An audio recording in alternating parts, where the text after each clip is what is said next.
नमस्कार, जय हिंद, वंदे मातरम।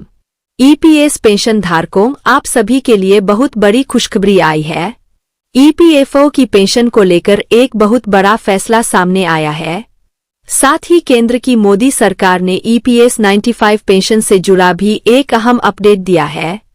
तो आखिरकार केंद्र सरकार ने आपकी पेंशन को लेकर क्या बड़ा ऐलान किया है? पेंशन में बदलाव की क्या तैयारी हो रही है और नई पेंशन राशि कितनी होगी?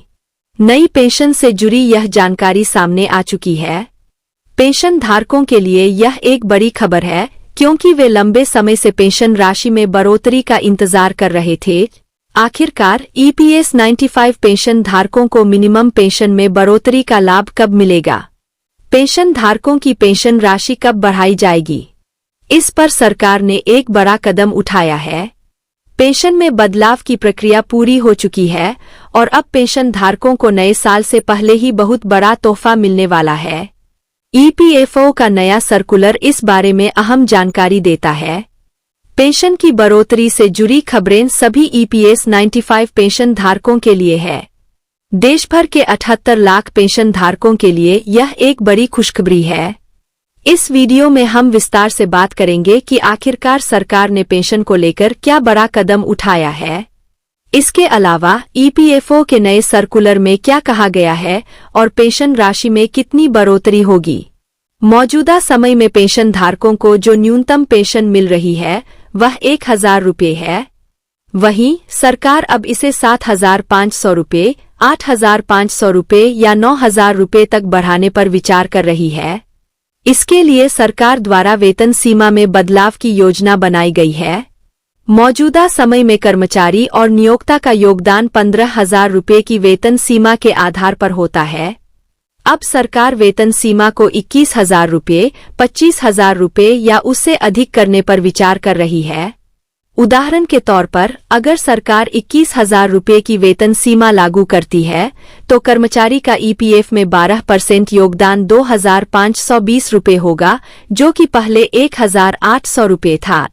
इसी तरह अगर वेतन सीमा 25,000 रुपये तक बढ़ाई जाती है तो योगदान और पेंशन राशि में और अधिक बढ़ोतरी होगी। इस प्रस्ताव को श्रम एवं रोजगार मंत्रालय द्वारा विचाराधीन बताया गया है। इस बदलाव से न केवल पेंशन धारकों को अधिक पेंशन का लाभ मिलेगा, बल्कि रिटायरमेंट फंड में भी बढ़ोतरी होगी। पेंशन राशि की गणना के लिए नए नियम लागू किए जा सकते हैं। उदाहरण के तौर पर यदि वेतन सीमा 15,000 रुपये है तो 30 वर्षों की सेवा के बाद पेंशन राशि 7,500 रुपये प्रतिमाह होती है। वहीं 21,000 रुपये की वेतन सीमा पर यह राशि 9,600 रुपये और 25,000 रुपये की वेतन सीमा पर 11,400 रुपये तक हो सकती है। इतिहास में वेतन सीमा पहले 5,000 रुपये थी, जिसे 2001 में 6,500 रुपये और फिर 2014 में 15,000 रुपये किया गया। अब इसे बढ़ाकर 21,000 रुपये या 25,000 रुपये करने का प्रस्ताव है। यह प्रस्ताव यदि लागू होता है तो इसका फायदा न केवल मौजूदा पेंशन धारकों को मिलेगा, बल्कि लगभग 75 लाख नए कर्मचारी भी ईपीएफ और ईपीएस के दायरे में आएंगे।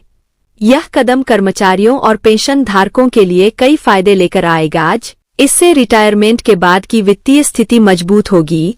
उच्च वेतन सीमा लागू होने से पेंशन राशि में बढ़ोतरी होगी, जिससे पेंशन धारकों को उनके जीवनयापन में मदद मिलेगी।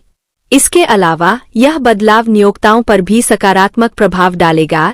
हालांकि उच्च वेतन सीमा के कारण नियोक्ताओं को अधिक योगदान करना होगा, लेकिन इससे कर्मचारियों की संतुष्टि और जुड़ाव बढ़ेगा।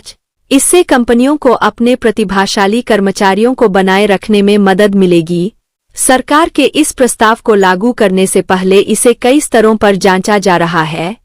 यह प्रस्ताव 2024 के अंत तक लागू हो सकता है। यदि ऐसा होता है तो यह ईपीएस 95 पेंशन धारकों के लिए एक ऐतिहासिक कदम होगा। महंगाई और कर्मचारियों की जरूरतों को ध्यान में रखते हुए वेतन सीमा में यह बदलाव बहुत जरूरी है। तो दोस्तों, यह थी आज की बड़ी खबर। अगर आपको यह जानकारी अच्छी लगी हो तो वीडियो को लाइक करें, चैनल को सब्सक्राइब करें और बेल आइकन जरूर दबाएं। धन्यवाद।